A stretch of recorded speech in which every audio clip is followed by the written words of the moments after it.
Welcome back to another edition of the Around the Block podcast from Coinbase. I'm your host, Justin March. This week, we've got our co-founder and CEO, Brian Armstrong, on the podcast to share with us all of his thoughts about crypto. Specifically, well, there've been a lot of market movements lately, and we get into how to view those market movements, where crypto fits in with the equity markets trending down, and how to think long-term about how Coinbase is positioned, how crypto is positioned. We also get into the changing world order, potentially changing world order, and where crypto might fit in with all of that. It's an exciting conversation, so let's jump in. Well, how you doing? Welcome back to the podcast. Thank you. I'm having a good week. We're shipping lots of good stuff, and I think this is a cool format. I'm enjoying the chance to just chat with you and catch up a bit. Yeah, I think every few months or so, we should just connect and talk about what's happening in the industry and your perspective on things. I'm a big fan, by the way, of just us being more transparent with how we're viewing what's happening in crypto and pulling the curtains back a little bit and sharing with the world what we're doing and where we're going. Obviously, there's been quite a significant correction in the markets, both equities markets as well as crypto. We're entering kind of possibly a new paradigm. We don't know what's coming next, but might be heading towards a more depressed market for a while. We've been through market downturns before. I mean, Coinbase turned 10 recently. Amazing accomplishment, by the way. But that means we've been through multiple crypto downturn cycles. And I wanted to get your perspective on where we are today and how you feel we're positioned for the next potential downturn. Yeah. Let's see. So we have been through so many different crypto cycles at this point. A lot of people are new to crypto. They're new to Coinbase, so they probably haven't seen these before. But for folks that have been around a little while, they've seen a few, and they all follow a similar pattern.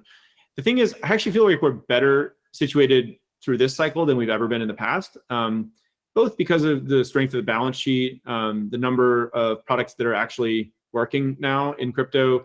It's not just a speculative asset class anymore. That was in the early crypto cycles, it was largely speculation driving it, but now there's more and more use cases that people have, like DeFi and NFTs and DAOs and social and identity, and like all these things are starting to be used more and more. So my guess is that the cycles will get a little less dramatic over time. From like the percentage drop from peak to trough has been 85%, like in the previous cycles. I think we're at like maybe 55% or something dropped now from the peak this one, but I'm guessing it may be a little bit more moderated than previous ones. That's just a guess. What would make it more moderated? I mean, I have some ideas here too, but like why would it get kind of less dramatic? Yeah. Well, two theories on this. So one is that so there are more use cases now than just speculative trading, right? Like, and things like NFTs are still being used, and so anyway, the use cases are there. The other reason is that in prior crypto cycles, at the end of the cycle, the up cycle, we saw prices like kind of go vertical for a little bit, and then they crashed down, and that didn't really happen in this cycle. I think probably because the broader macro environment went down, like the broader economy went down, and I guess people were treating crypto like a tech growth stock or something, and so it got sold off similarly. Whereas I thought they were going to be treating crypto as more like an inflation hedge a little bit, but I guess we're not at the scale yet where that's quite true. So maybe we need to do another 5-10x from here. But anyway, we didn't see that price go vertical right at the end, so it may be less than an 85% drop peak to trough. But look, this is all a guess. None of this is an investment advice, and who knows? I could be completely wrong, but that's just one thought I've had. There's another take on this too, and it's crypto has some subset of people who hold crypto are fervent, ardent believers. They understand the technology. They know they have a strong conviction on the potential for this market, and when they purchase crypto, it's kind of a forever purchase. They're just gonna buy it and hold it. And they'll eventually use it, but they'll use it when, Bitcoin is basically used as a currency, right? They're not going to ever kind of cash back out to fiat. I'm describing the most extreme sort of holder here, right?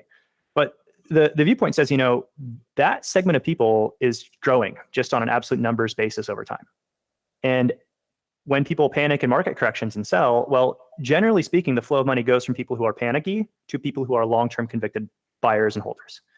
And so that's one take on why, every market cycle isn't going to have such a huge correction peak to trough, because that segment is growing. And that provides kind of a backstop to how far it could drop. Yeah, I think that's exactly right. There's more holders today than there were like 3 years ago, and there's going to be more holders 3 years from now probably, right, than there are today. So it's hard. it's hard to imagine we're sitting here in 10 years and there's fewer people using cryptocurrency. It's just like, I don't, nobody really knows what's going to happen in the next year or quarter or whatever, but like the long-term trend, I think, is pretty clear. I would love to see, by the way, some data from Coinbase on this, because we can see who's a buyer and a holder, and we can kind of release some macro numbers around how that percentages are changing and shed some light on kind of consumer behavior here. But, okay, so, we might be potentially hitting another market cycle. Again, none of this is investment advice. We don't know what's going to happen. But do you have any lessons that we've learned from past market cycles? Do you prefer a bear cycle or a bull cycle, just personally, to be, building in Coinbase? Like, what are the lessons we've learned? I think people sort of assume like an up cycle is good and a down cycle is bad, or a downward, moment. But it's not really true in my case. The up cycles, look, they're nice in the sense that they bring a lot of new people into crypto. It creates a lot of buzz, a lot of marketing out there. The downside is you're just basically constantly focused on scaling, and it's like all hands on deck just to keep everything running because there's so many new people coming in. Like we've seen traffic and the company and the industry grow like 3 to 5x in a year, which is quite strenuous compared to most how most things grow. But then in down cycles, okay, people sometimes have like doom and gloom, they over rotate on like the downside, they get distracted, whatever. But the benefit of it is that for companies who don't do those things, like Coinbase in past cycles, we tend to get more time to focus on doing innovative stuff, building the future of products. We actually tend to pull ahead because like sometimes competitors pivot and they go do other things. And we try to just stay focused, and it's a good moment to like run a leaner, healthier company as well, in a sense. Like, every company accumulates unnecessary things that either you're paying way too much for some vendor you don't need, or like you have way too many headcount on one project and you kind of reallocate that. So yeah, those are all examples of things that are beneficial in down cycles. I think like the most high growth tech companies, they just grow like 50 to 100% a year. And that's probably like a little bit of an easier, or maybe even 20% a year, whatever. It's an easier thing to plan for. And in crypto, it's basically like, well, are we either gonna 3x this year or negative 20%? And it's, it's like, it's a much harder thing to plan for, but whatever, I'll take it. I kind of have this view too, that, it's really important for crypto companies to have people inside those organizations that have been through some of these cycles, because they can provide the sort of measured advice and perspective on what a down cycle really looks like, how it feels, and give the rest of the company sort of a calming effect. Maybe to give an example here, the last down cycle between 2017 and 2020-ish, crypto went through this pretty big lull, another sort of crypto winter. Man, I remember this because Bitcoin was kind of trading around $6,000, and it was trading there for probably about a month or maybe even 2 months straight. Like didn't really vary, didn't really move. We're like, oh, Bitcoin's like a stable coin now, ha ha ha, But then one day, over the course of, I think it's maybe 1 or 2 days, but very short time frame, it crashes down to under 4,000. And after a year and a half of a bear market, we thought we'd found a bottom at $6,000, and then wham, bottom gets taken out from us. We go straight down. I remember that moment, and I was like, am I wrong? Like, is this thing going to zero? Like, my faith was like questioned a little bit. And I've always believed in the technology. I always believed this is going to be something disruptive and innovative. And I quickly was like, no, like this really is disruptive. It's okay. It's just the market's being irrational. But I remember in that moment, I was like, whoa, what's going on here? And I was kind of scared and confused. And my takeaway is, as exuberant and exciting as the up markets are, and moments of euphoria, how emotionally exciting that is, it's almost in reverse in a bear market. It can be as gut-wrenching and as testing as the euphoria in a high market. So we need to kind of prepare ourselves for markets to be irrationally high and irrationally low, and recognize that we are like humans who also have psychological responses, and we can also feel the depth of that emotion. It's true. Like when everybody is fearful, that's kind of like the worst time to sell usually. And when everybody is exuberant, it's kind of like the worst time to buy. I think all of us have had that experience where we bought some crypto in an exuberant moment or something like that. I don't really like this word faith because it implies like, well, it's about blind faith or something. And look, nobody can predict the future, right? Certainly not us, not anybody. I think of it as like crypto is not just one thing now. It's a much broader idea. It's kind of a whole area of research in computer science and cryptography. And whether any particular crypto will work, or there'll be some flaw, or like whatever some country does or something, like none of us can fully predict that. But the general idea, it's hard for me to imagine, like you can't really uninvent something once an idea has been released into the world. And if there is an issue, it's just people are going to iterate on it, right? Pick your worst black swan scenario at this point. Like somebody can iterate on it at this point and fork a chain or put out a different chain or upgrade a cryptographic algorithm, or like it'll get a foothold in a new geographic region or whatever. So that part I have a hard time seeing like massive failure modes at this point, but any individual coin or geography or whatever could have setbacks. Yeah. It's funny, my mom often asks me what's going on with crypto when prices drop or news headlines hit. And, it's just indicative of one of my pieces of advice to people who are relatively new to crypto is get your own conviction on the strength of the technology. Conviction is not faith. It's just it's recognizing that there is real innovation happening in crypto. And if you look at the technology and look at kind of what we're accomplishing here and the new tools and things we're doing, there's a lot of innovation. The key fundamental thing for me is I believe innovative things turn out to be disruptive. Over some time scale. I don't really know the time scale, but they end up being disruptive. And crypto is very, very innovative in a number of dimensions. And it's hard for me to sit here with a straight face and say, yeah, it's innovative, but it will never be disruptive. No, in fact, we can see a lot of the disruption happening. So I agree with you. I don't know what's going to happen with a specific coin or a specific project, but the industry as a whole, this is very innovative stuff. And just believing in the tech becoming disruptive means that I can tune out all the market noise. And that's been very calming for me, at least. Helped me get through a lot of these bear markets. Totally. I honestly try not to look at the market that much. And it's hard, just like anything. It's kind of an addictive thing, but like it doesn't mean it's healthy. So like I basically just, honestly, our strategy doesn't really change that much, regardless of what the market is doing. It's basically, we're just trying to build great products and services for customers. And if we keep doing that, a lot of the rest will work out fine. Later on, actually, I wanted to ask you about what you're excited about in crypto, but why don't we just ask it now? Let's talk about some of the things we're excited about, some of the tech innovations that are coming that get us all riled up. Yeah, I mean, so there's a few things. You and I were talking about this earlier today a little bit, but I like this idea of the wallet evolving to include other things like your identity. And if you have an identity, like let's say with ENS or one of the other standards, why not have a profile associated with your identity, like a public profile page? And it could be built entirely on on-chain data, and there's various interfaces through which you could view your profile, but you could have a variety of things connected in there, like your like a reputation score that could be used to get loans, almost like a FICO, or access to certain things, or to know that you're paying a verified merchant or the right Justin Mart or whatever. And then you can have POAPs in there, right? Like places you've been, like NFTs that you own. I think once you have a profile page and an identity, you might as well have like a follower graph and a social feed and like a social network built on top of this. And there's some really interesting protocols out there in this regard as well.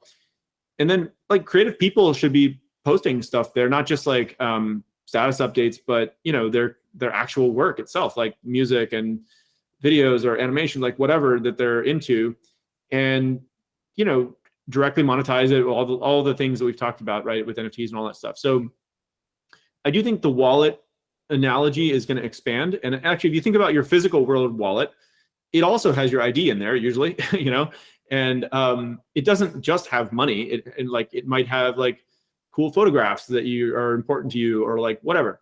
So your library card, like some concert tickets that you went to, right? And so I do think the wallet is kind of an apt analogy. And anyway, I'm really excited about that. And hopefully we can build a lot of that stuff into Coinbase Wallet, our self-custodial app. Yeah, is wallet even the right word here? I mean, it's more than just like a wallet that holds your identity. It actually becomes your past behavior. It's like your credit score. It's so much more than just pieces on a paper, right? Like it's something more expansive.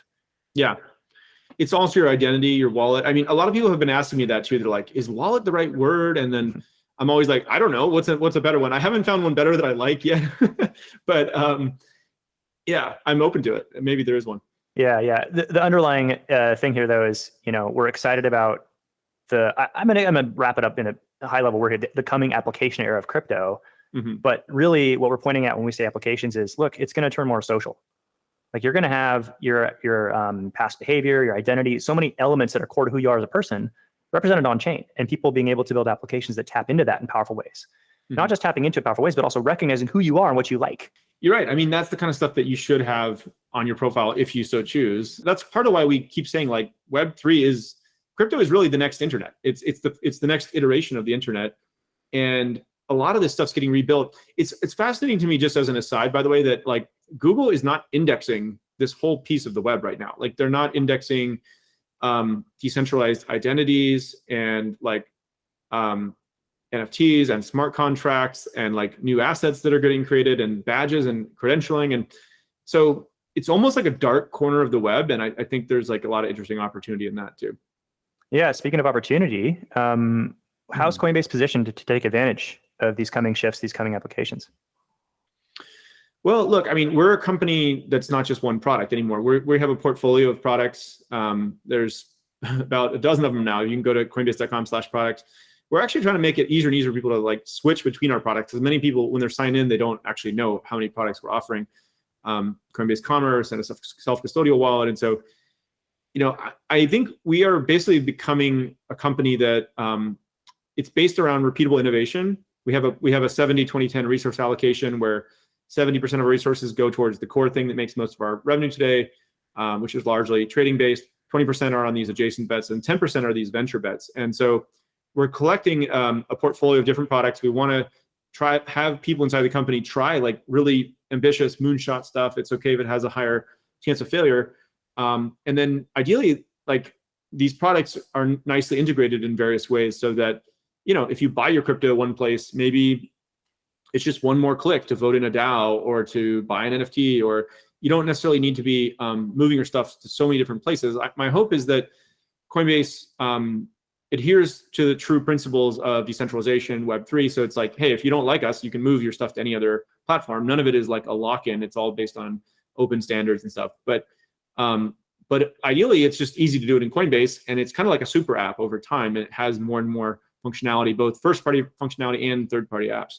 We also recently released the DApp wallet, which is a new retail product. I'm particularly excited about this one, but I wanted to get your color on it as well.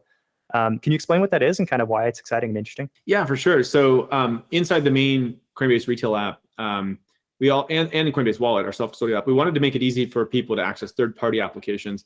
And so basically we have like a DApp marketplace in there. It's a browser where you could load up any kind of third-party app, whether it's, you know, a decentralized exchange, like an NFT marketplace, games, like all these new things that are coming up. There's like literally thousands of these dApps out there. And so what's cool about it is that when you go in there, you can not only see ratings and reviews of different apps in different categories, but if you open one of them, you know, your wallet is already connected. All your funds are ready to spend if you need to do that. Your identity is connected into it as well, like increasingly with ENS. So it's basically getting rid of a lot of the friction to try one of these apps. Like you don't necessarily need to install a Chrome extension, move your funds over, like wait for it to confirm, you know, switch to Polygon network or whatever. Like we're trying to just make all this stuff seamless. So for the average user, and I think that's how we're going to get to like 1 billion people using crypto. Yeah, and the innovations behind the scene are really powerful too. What we're really also kind of enabling is users don't have to download a native crypto Web3 wallet and manage their own security, which is the one fundamental trade-off to self-hosted or user-controlled wallets is, well, you are given 12 words. You're given a private key, and then that responsibility to safeguard that private key, not have it get stolen, and not fall myriad to a number of scams or what have you, it's your responsibility, which is good and bad, right? It's your responsibility, it's your money. But on the other hand, it's scary and daunting for a lot of people. They don't necessarily know how to do that properly. And so we're actually kind of enabling access, and we're giving them a wallet that can access all these things, but we're also bringing with it the security of a trusted name, a trusted brand to manage that security for them, which I think is just a huge innovation. Now, of course, there's hardware wallets, and we support those like Ledger inside Coinbase Wallet.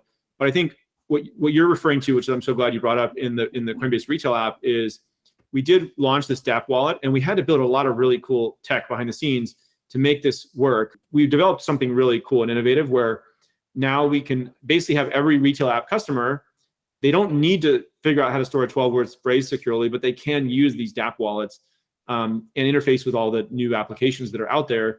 So it just, TLDR is that it made it a lot simpler and easier to use for a whole segment of the population. And I'm hoping that's going to be a big driver of growth. Well, I actually want to shift gears a little bit here. I mean, we've talked a little about, market downturns and how to deal with negative news cycles. And then we talked about why we're still excited about crypto and all this stuff. There's another topic that I think is really fascinating one. It gets back at like the importance of crypto in the world and how to increase economic freedom. And it also ties into a sort of a idea that Ray Dalio has perpetuated a little bit lately, and this idea of a changing world order. In other words, the United States has kind of been the dominant world force. USD is the world's reserve currency. And so we have benefited tremendously from that.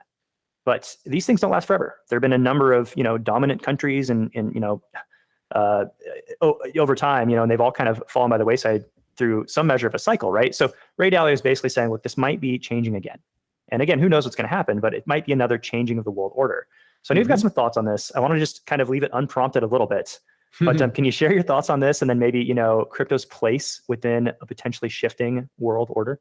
Yeah, such a good question. I've been tweeting about this a little bit, and look, I really enjoyed watching Ray Dalio's video on the changing world order, and there's a whole book behind it which I also read, and honestly, it's probably the best book I've read in the last year. My understanding is he had a huge team of researchers behind this book, by the way, which is something I've been noticing is like the best books tend to have teams behind them. They're not like some individual person who's writing it, at least in nonfiction, maybe, I don't know. But yeah, I think he's basically signaling something very important here, which is that it's an uncomfortable truth, which is that the US is in decline. And maybe it has been since roughly, 1970 or so when we came off the gold standard. And that's an uncomfortable thing if Coinbase is founded in the United States. Like I'm an American citizen. I love America. It's been the best place to build a company for me. I have a lot of values that are shared with like the US broadly. I also consider myself like a citizen of the world and a student of, the world history. And for me, I find the arguments in the book to be quite compelling. And people always have to distinguish, I think, between what you want to be true and what is actually true. Those are very different things, and people cloud their thinking on that. So even though I don't want it to be true, I do think the US is probably in decline. China is on the rise, which is not necessarily a bad thing. Again, I'm a citizen of the world. I think innovations from every country are good for team human, if you think more broadly, right? So anyway, long story short, I'm not confident of any of this. I just think I'm finding his arguments to be more compelling than others. Let's see, but getting back to your original question of like, how does crypto play a role in this? I mean, and by the way, I think this is one area where Dalio does not talk about it in his book. I've had a chance to speak with him once or twice, and I find him to be very engaging. I'm hoping we have more conversations on this, but one alternative to, the US decline and China's rise is because that's, to me, is still a very country-centric view of the world. It's one country has to be the new world order. But I think things may be a little different this time, which is that we have a new global gold standard that's been introduced with Bitcoin. And, look, there's only 200 million people in the world or so who have tried crypto at this point.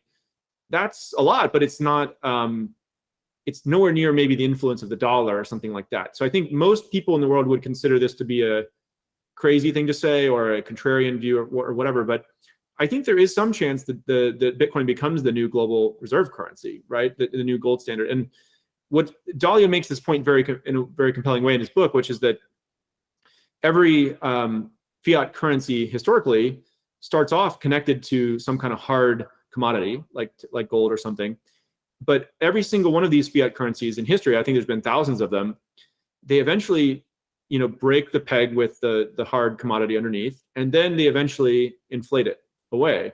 And then there becomes a new world order. And it seems to be this unchangeable law or something like that, because basically the political consequences of having austerity are too high. Nobody wants to do it. And so the expedient thing to do is always basically to print. And so, look, I think there could be scenarios where this doesn't happen. Maybe the US gets like a new compelling leader in office, some kind of turnaround with like science and technology and education that actually leads to a new wave of innovation. But frankly, it doesn't seem to be super competent in a variety of areas, right? And so, I hate to criticize without providing solutions. So I don't mean that as like a negative attack on any particular person or group or whatever. I always want to be part of the solution. But my overall thesis, I think, is that crypto represents a really compelling alternative for the West and Western values to basically embrace decentralization as the new world order, because otherwise the Chinese yuan may become the new reserve currency of the world. And if I think China's doing many good things, but they're also not aligned with our values. When I say our, I mean like, U.S. Western liberal values.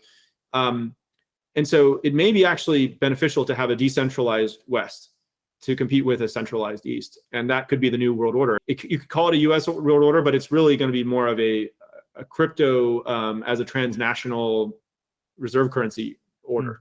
The question I have here, and this is really, really hard to answer, but like, how does Bitcoin gain that level of adoption across the world? What's the path to becoming so large that it is considered the reserve currency of the world? And are we anywhere close to that today? Yeah, so I think, look, I thought we were closer than we were, to be honest. In this last cycle, in the last run-up of crypto, we heard a lot of people, institutions, whatnot, were adopting crypto, putting it on their balance sheet, and they were telling us, we think inflation's coming, and this is kind of an inflation hedge. And I basically was of the opinion that if there is a broader economic downturn, that people may move to crypto even more. Because the inflation in the U.S. dollar, for instance, is starting to get quite scary, and probably even worse with other fiat currencies. I was wrong. I was a little bit surprised actually to see crypto correct down, and I guess it was still being treated more like a growth tech stock than a inflation hedge. So then the question is, how big does it need to get to actually start to fill that role? We're at about 200 million people globally who've tried crypto. A lot of institutions are starting to hold crypto assets, but I don't think it's, I think we have some, I'm guessing now, it's probably something like maybe a 5 or 10x, and we're going to start to see it as more playing that role. Like if you got to 1 billion people in the world who had used crypto, that starts to feel like it's now material, and people may actually start to flee towards it in times of uncertainty, as opposed to just treating it as another source of uncertainty. We may need to see more of the fiat money in the world start to be held there. We might need to see central banks start to hold crypto assets. I think a lot of this comes back to clarity around regulation too, because that's where we're going to see more and more institutional money and government money flow into it. That's a great point. Yeah, I think the regulations can't be overstated here. That is a key consideration. We need clarity in that front. This is a lot to kind of digest and take in. What's funny is from my seat over here, okay, the markets have corrected a little bit. We're facing some turbulence. When I look at the sentiment of people building in crypto, it's still really exciting. And we can talk about these things, changing world orders, the potential for crypto to become your identity and part of your digital life in a really meaningful way. And so absent macroeconomic figures, like these conversations leave me more excited. And that's the fundamental stuff we should be paying attention to. The markets might be experiencing a downtrend, but I think, you and I, seeing the perspective of what's happening in crypto and the building that's occurring, I don't know about you, I'm basically almost just as excited as ever. Yeah, I feel the same way. I honestly think a lot of what's happening, of course, you have to look at the macro stuff to sort of, make sure employee compensation is good and that you can get M&A deals done and stuff like that. But for most of the things, it doesn't really matter. It's actually like our strategy doesn't change at all. We're still just building good stuff, and there's no shortage. There's never been more important things to go build in crypto. Right? I feel like we're kind of like surrounded by billion-dollar opportunities. I mean, we talked about some of them with like profiles and social and decentralized identity, and there's a bunch of geographies where people still don't have access to like even basic trading rails, right? And there's a whole world of derivatives and new protocols that need to get created. Like, we should probably have a reputation protocol associated with decentralized identities. And look at the amount of venture dollars and the amount of interesting, smart people like building companies in this space. I can't even keep up with it all at this point. And so I don't think there's a more clear indication of the future than that. Yeah. And I'm just going to mention too, if any of our listeners are founders building these cool things, reach out to us. Coinbase Ventures is an active participant in this ecosystem. And also, hey, come help build it at Coinbase. So there you go. Got to get the plug in. I love it. Well, Brian, thanks for coming on. This has been great. Looking forward to future editions as well, just to periodically get your thoughts on all things happening. Yeah, great questions. And I'd love people's feedback in the comments or replies, and we'll keep doing more of them. Great. Thanks. Thanks, Justin. Well, there you have it. As you heard from Brian himself, we are listening at your comments. We're watching and listening, so be sure to leave us a comment. Ask us a question. Let us know what you think. How's Coinbase doing? How's crypto doing? And all of your thoughts at YouTube or elsewhere on Twitter, let us know. And as always, be sure to listen and subscribe wherever you listen to your podcasts. Catch us on the web, coinbase.com/aroundtheblock. We always have the past episodes and long-form research and a lot more. Until next week, see you then. Today's conversation is for informational purposes only and does not constitute legal or investment advice. Actual results may vary materially from any forward-looking statements made and are subject to risks and uncertainties.